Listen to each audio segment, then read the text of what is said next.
उत्तर प्रदेश में पहले चरण का चुनाव निपट गया।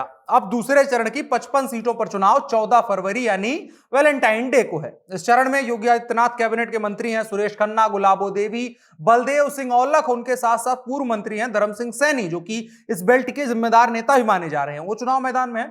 दूसरी तरफ समाजवादी पार्टी की आन बान शान बन गए रामपुर के सांसद आजम खान हैं, कमाल अख्तर हैं, डॉक्टर धर्म सिंह सैनी हैं और महबूब अली, इनके जैसे बड़े तगड़े तगड़े नेता चुनाव लड़ रहे हैं। यानी इस चरण में पक्ष और विपक्ष दोनों के बड़े बड़े नेताओं की प्रतिष्ठा दांव पर लगी हुई है और इन सब के भविष्य का फैसला तो इस चरण के सारे मतदाता करेंगे ही करेंगे। उसमें की रोल निभाएंगे मुसलमान मतदाता।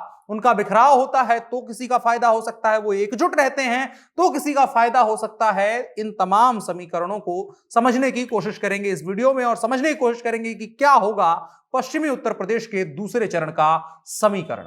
नमस्कार, मेरा नाम है अनुराग मिश्रा और आप देख रहे हैं जनता जंक्शन। मेरा नाम लालमोहन कुमार हुआ और हनुमान में लैब टेक्नीशियन के पद पर हूँ और मैंने जब से यहाँ ज्वाइन किया लगभग ये पांचवा महीना है और मैंने कोविड से शुरू किया कि लॉकडाउन था तो नाश्ता सुबह से जो शाम तक निकलते थे, बीच में कुछ मिलता नहीं था तो नाश्ता भी लोग करा देते थे कि आप नाश्ता पहले कीजिए उसके बाद कलेक्शन लीजिएगा। हनुमान जो लॉन्च किया था उस समय उन्होंने बहुत ये किया कि नहीं, बहुत अच्छे समय पर आप लोग ये किए हैं और बहुत अच्छा रिस्पॉन्स मिल रहा है। तो दूसरे चरण में अमरोहा, बरेली, बिजनौर, बदायूं, मुरादाबाद, रामपुर, सहारनपुर, संभल, शाहजहांपुर, इन सीटों पर 14 फरवरी यानी वैलेंटाइन डे को मतदान होना है। जानकारी के लिए बता रहे हैं इस चरण के लिए सभी पॉलिटिकल पार्टी के लोग दम लगा एकदम रहे हैं, एड़ी चोटी का जोर लगा रहे हैं।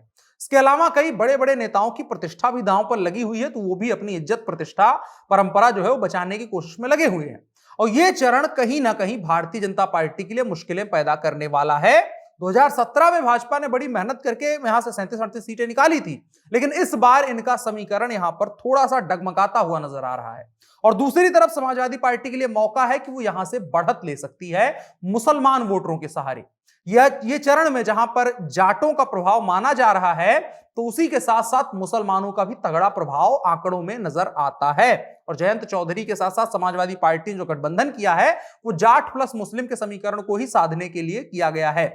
यहां मुस्लिम वोटर निर्णायक भूमिका में माना जाता है और माना जा रहा है कि अगर वो समाजवादी पार्टी के पीछे मजबूती के साथ खड़ा हो गया तो भाजपा की राह मुश्किल हो जाएगी।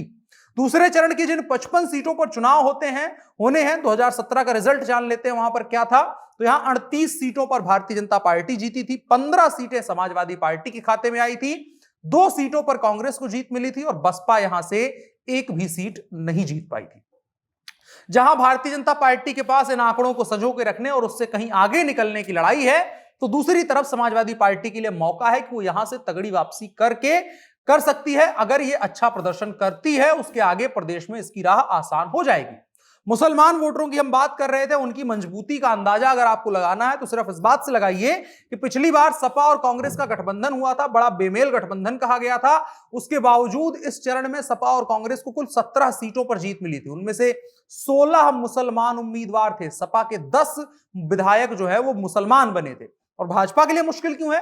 2017 में भाजपा अच्छा खेली थी, लेकिन उसके बाद 2019 में लोकसभा चुनाव हुए थे। 11 लोकसभा सीटें इस इलाके में आती हैं, 7 सीटें समाजवादी पार्टी के खाते में आई थी। तब समाजवादी पार्टी ने जाट, मुस्लिम और दलित का समीकरण अच्छे से साधा था, बसपा के साथ गठबंधन था। और इस बार बसपा के साथ तो गठबंधन नहीं है, आरएलडी के साथ गठबंधन है, लेकिन तस्वीर कुछ ऐसी ही नजर आ रही है। हालांकि इसका एक और फैक्टर है, वो है ओवैसी इस बार उत्तर प्रदेश में काफी मजबूती से चुनाव लड़ते हुए नजर आ रहे हैं। और ओवैसी का मजबूती के साथ उत्तर प्रदेश में चुनाव लड़ना इस चरण में समाजवादी पार्टी के लिए मुश्किलें बढ़ाने वाला है। और अगर ओवैसी मजबूत होते हैं तो उसका सीधा सीधा नुकसान समाजवादी पार्टी गठबंधन को होगा और सीधा फायदा भारतीय जनता पार्टी का होगा। समीकरण देखिए, दूसरे चरण की 9 जिलों की 55 सीटों पर 77 मुसलमान उम्मीदवार, 4 अलग अलग जो प्रमुख पार्टियां हैं उनसे चुनाव मैदान में है। इस 55 सीटों पर सपा गठबंधन के 18, बसपा के 23, कांग्रेस के 21 और ओवैसी की पार्टी के 15 मुसलमान उम्मीदवार किस्मत आजमा रहे हैं, जिसका मतलब है कि वोट बराबर बंटेगा और केक सब में कटेगा। इसका मतलब क्या हुआ कि पिछले चरण के चुनाव में जो कुछ समीकरण भाजपा ने फिट किया था और उसके बाद भाजपा को 38 सीटें मिली थी, वही समीकरण एक बार फिर से कमोबेश नजर आ रहा है। पिछले चुनाव में दूसरे चरण की 55 में से 38 सीटें भाजपा जीती थी।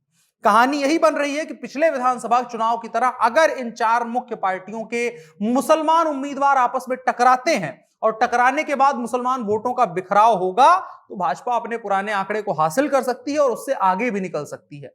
मुसलमान वोटों का प्रतिशत देखें कि किन इलाकों में कहां है। सहारनपुर जिले में 41.95%, बिजनौर में 43%, अमरोहा में 40%, संभल में 32.88%, मुरादाबाद में 50.80%, रामपुर में 50% से ज्यादा, बरेली में 34%, बदायूं में 23% और शाहजहांपुर में 18% मुसलमान आबादी है। इस बात से आप अंदाजा लगा सकते हैं कि मुसलमान वोट कितनी बड़ी मात्रा में इस इलाके में मौजूद है और अगर वो एकजुट होते हैं तो किसी का फायदा करवा सकते हैं, बिखराव होगा तब भी किसी का फायदा होगा और दोनों सूरतों में कमोबेश भाजपा का ही फायदा होता हुआ नजर आ रहा है। लेकिन अगर सपा के लिए एकजुट हो जाते हैं तो सपा का फायदा होगा और भाजपा का तगड़ा नुकसान होगा।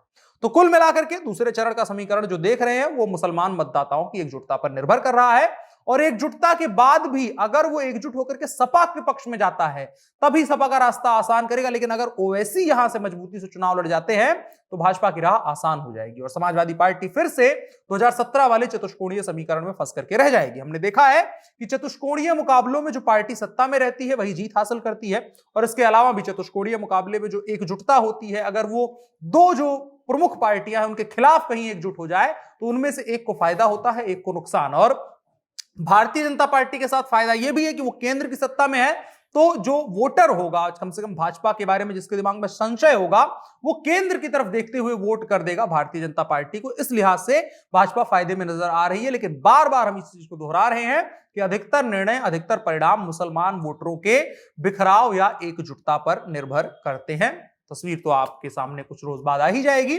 तब तक के लिए आकलन लगाइए, कमेंट बॉक्स में बताइए और साथ ही साथ इस वीडियो को साझा भी करिए। उत्तर प्रदेश के चुनाव पर लगातार हम बात करते रहेंगे। फिलहाल के लिए इतना ही। मेरा नाम अनुराग मिश्रा है, आप जनता जंक्शन देख रहे हैं। कैमरे पर मेरे साथ ओम प्रकाश हैं। शुक्रिया।